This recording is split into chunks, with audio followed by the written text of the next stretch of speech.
Cumprimento a todos com a graça de nosso Senhor Jesus. Este é o canal da Igreja Presbiteriana do Brasil, aqui na cidade de Garça, a Igreja Presbiteriana Verdade e Vida. Homossexualismo e cristianismo. Será que há compatibilidade entre este comportamento, isto é, a homossexualidade, e esta fé que norteia o comportamento, isto é, o cristianismo? Eu vou tentar trazer algumas considerações aqui hoje, já que esse assunto sempre é polêmico, sempre pessoas tentam taxar outras com rótulos e com a maneira mais baixa possível de prejudicar, de difamar. Então vamos tentar aqui tratar esse assunto no campo das ideias e tentar mostrar como a fé cristã está resolvida a respeito desse assunto e como podemos aí, digamos, conciliar pelo menos o discurso, a prática e a convivência na atual sociedade. Eu quero apontar algumas coisas que eu anotei aqui. Primeiro, a respeito aí do direito das pessoas a adotarem o comportamento que elas entenderem. Se pensamos que cada um é livre e a Constituição do nosso país, bem como as leis civis, permite a pessoa praticar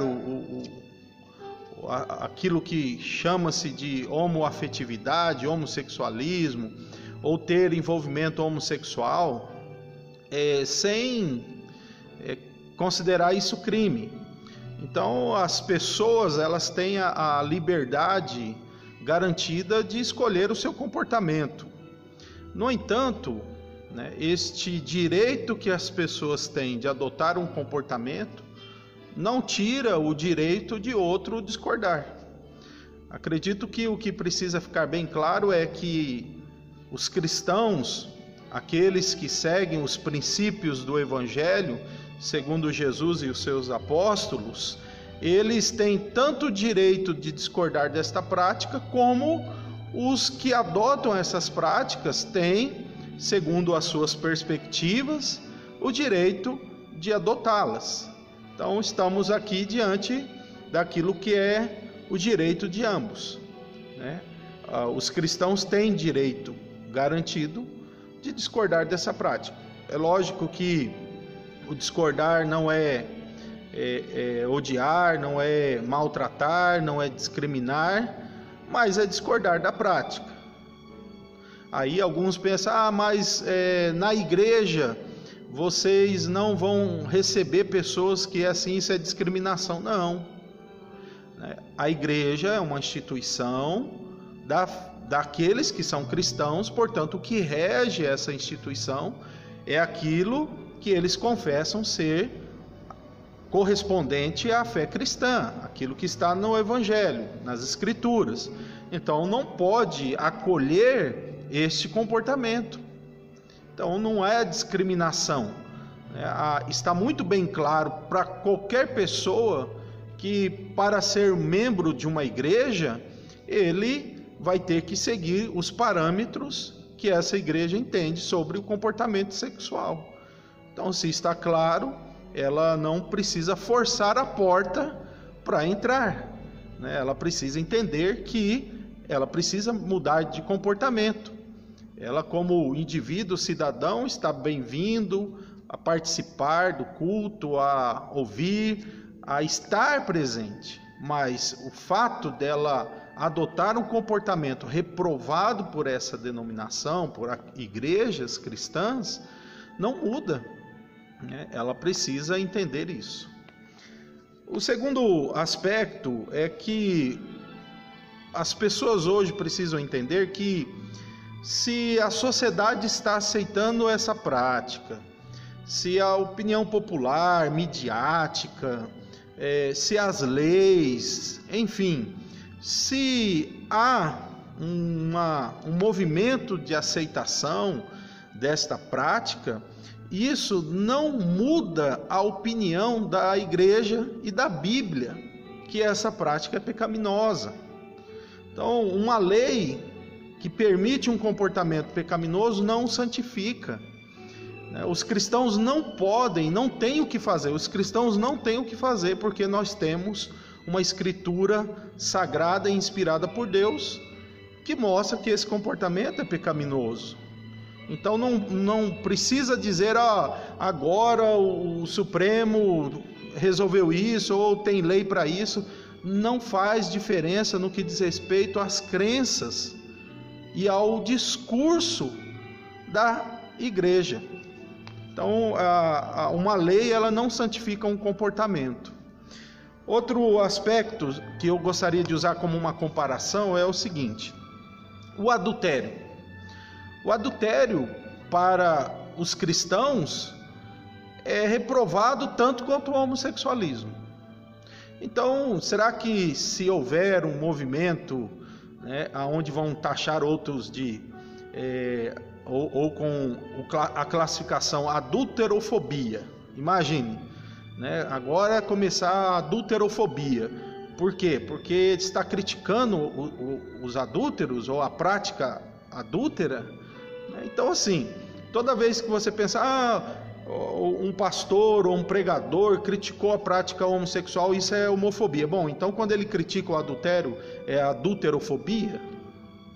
Então, assim, é uma forma apenas de tentar cercear o direito da igreja e dos cristãos opinarem sobre este comportamento. Então, adultério, sexo fora do casamento, para a igreja é e continuará sendo pecado.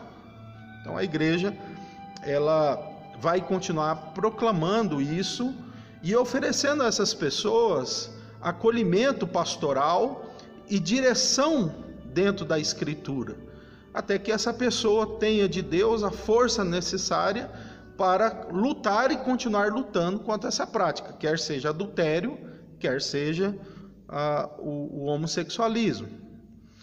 Tem outro aspecto, há pessoas que dizem, será que há cristão gay, Bom, vai depender muito de como você vai definir cristão e o próprio termo gay ou homossexual. Assim como não há cristão adúltero, embora há cristão que cai em adultério, da mesma forma não há cristão homossexual.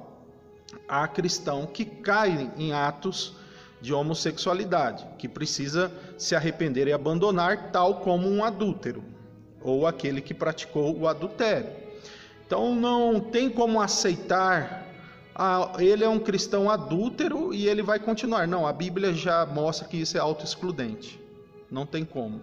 Então você que quer manter a fé cristã e ao mesmo tempo as práticas homossexuais, o que eu posso dizer claramente para você é que a Bíblia não aprova, não tem como unir isso. Então você ou serve ao Senhor ou serve à sua escolha sexual, não tem como unir as duas coisas. Então a Escritura ela é muito clara sobre isso e você deve continuar lutando, como diz a palavra de Deus, a mortificar os desejos carnais que estão aí orientados ou mal orientados para a homoafetividade, que segundo a Escritura é pecado.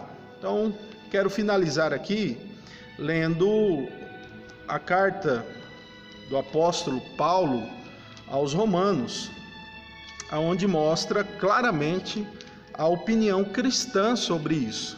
Então, volto a dizer que os cristãos não têm o que fazer.